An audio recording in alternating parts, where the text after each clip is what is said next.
বাংলাদেশের ক্ষমতাচ্যুত সাবেক প্রধানমন্ত্রী শেখ হাসিনার ছেলে সজীব ওয়াজেদ জয়ের বিরুদ্ধে 8টি বিলাসবহুল গাড়ি এবং 5টি প্রতিষ্ঠানের সঙ্গে সম্পৃক্ততার অভিযোগ উঠেছে। যুক্তরাষ্ট্রের federal bureau of investigation FBI এর তদন্তে এই তথ্য উঠে এসেছে। তবে সজীব ওয়াজেদ জয় তার বিরুদ্ধে ওঠা অভিযোগগুলো সম্পূর্ণ মিথ্যা ও বানোয়াট দাবি করেছেন। সোমবার 13 জানুয়ারি রাতে ভেরিফাইড ফেসবুক পেজে এক পোস্টে জয় লিখেন, সম্প্রতি তার বিরুদ্ধে যুক্তরাষ্ট্রের federal bureau of investigation FBI এর একটি রিপোর্ট ফাঁস করা হয়। জয় দাবি করেন, রিপোর্টটি ভুল ও বিভ্রান্তিকর তথ্য দিয়ে ভরা। তবে তাদের অসাবধানতা ও বোকামির কারণে রিপোর্টটির মিথ্যা প্রমাণ স্পষ্ট হয়ে উঠেছে। রিপোর্টে কয়েকটি গুরুতর ভুল রয়েছে বলেও জানান হাসিনা পুত্র।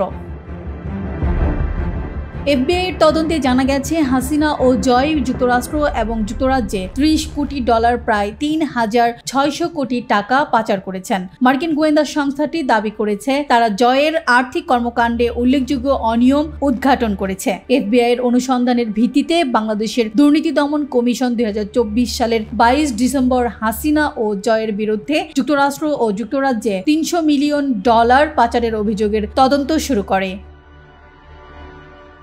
2023 সালের 23 এপ্রিল মার্কিন বিচার বিভাগের অপরাধ বিভাগের সহকারী অ্যাটর্নি জেনারেলের কাছে FBI এর প্রতিবেদন জমা দেওয়া হয়। FBI এর প্রতিবেদনের একটি অনুলিপি দুদক হাতে পেয়েছে বলেও সংশ্লিষ্ট কর্মকর্তারা জানিয়েছেন। FBI জয়ের 8টি বিলাসবহুল গাড়ি পেয়েছে। এর মধ্যে রয়েছে ম্যাকলারেন, মূল্য $2,50,578,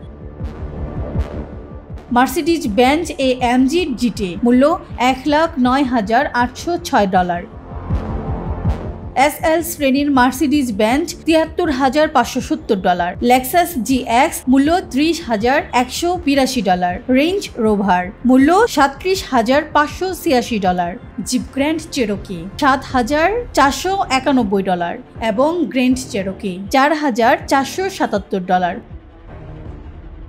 তবে জয় দাবি করেন এসব গাড়ি অনেক পুরনো এবং অধিকাংশই বহু আগে বিক্রি হয়ে গেছে।